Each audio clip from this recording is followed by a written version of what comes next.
오는 24일 한덕수 총리 탄핵 심판 선고가 예고되면서 야당의 최상목 권한대행 탄핵 추진에 제동이 걸릴 거란 전망도 나왔었는데요. 결국 오늘 탄핵안이 발의됐습니다.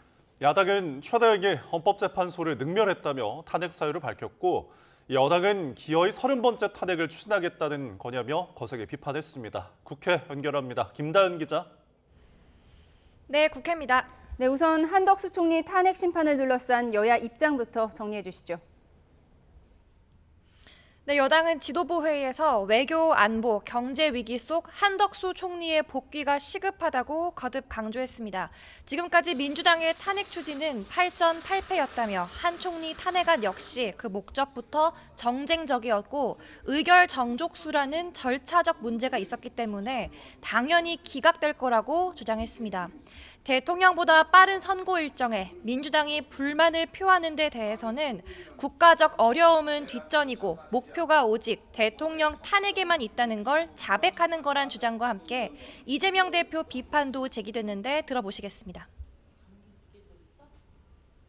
본인 재판은 온갖 수단을 총동원해 지연시키는 법꾸라지 같은 모습을 보이면서 대통령 탄핵 심판은 서둘러 종결 지으라며 헌법재판소를 압박하는 이중적 모습에 대한 국민들의 평가입니다.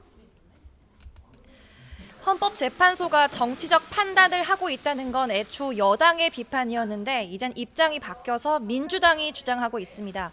박찬대 원내대표는 헌법 파괴자에 대한 파면이 늦어질수록 국민 피해는 기하급수적으로 늘어날 거라며 그럼에도 헌재는 거북이 걸음을 하고 있다고 비판했는데 역시 관련 발언 들어보시겠습니다. 이를 납득할 국민이 얼마나 되겠습니까? 오늘 바로 선고기일을 지정하고 가장 빠른 날에 윤석열을 파면함으로써 헌정질서 수호라는 본연의 책무를 다하기를 거듭 촉구합니다.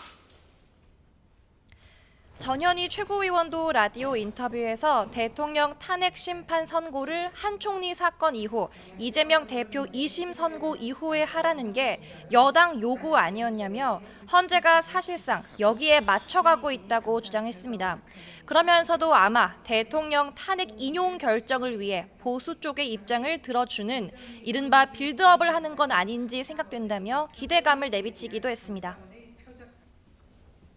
네, 이처럼 한덕수 총리의 탄핵 심판 선고를 사흘 앞두고 있는 상황에서 야당이 결국 최상목 권한대행 탄핵안을 발의했죠.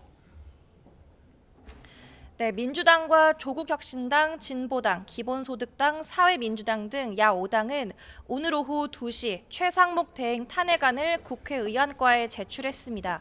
김용민 의원은 비상계엄 관련 내란 공범 혐의와 마은혁 헌법재판관 후보자, 또 마용주 대법관 후보자 임명 거부, 상설특검 후보자 임명 의뢰 거부 이렇게 4가지를 탄핵 사유로 설명했습니다.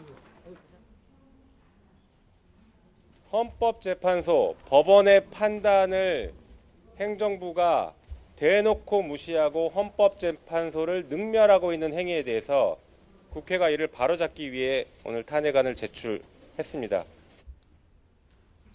앞서 이재명 대표도 국회에서 기자들과 만나 특히 마은혁 후보자 미임명을 거론하면서 최고 공직자가 헌법을 무시하면 나라의 질서가 유지될 수 있겠느냐고 그 배경을 설명하기도 했습니다. 여당은 다음 주 월요일 한덕수 총리가 복귀할 거라는 걸 이미 전제로 삼으며 민주당이 기어이 30번째 탄핵안을 발의한 건 목적을 잃어버린 감정적인 보복이라고 꼬집었습니다. 이어 이미 무혐의가 나온 10년 전 미르 재단 의혹을 끄집어내 최 대행을 억지 고발한 것도 좀스럽다며 이는 이재명 대표 2심 선고 뒤 이른바 아스팔트 투쟁을 하기 위한 명분을 쌓아두려는 거라고 날을 세웠는데요. 직접 들어보시겠습니다. 동네 건달도 하지 않을 치졸하고 존스러운 행태입니다. 큰 정치, 제대로 된 정치는 이재명 대표의 사전에서는 절대 찾을 수가 없습니다. 여당은 나아가 한덕수 총리 때처럼 또다시 3분의 2가 아닌 과반이라는 자의적 정족수로 탄핵을 밀어붙여선 안 될 거라고 엄포도 놨습니다. 지금까지 국회에서 YTN 김다현입니다.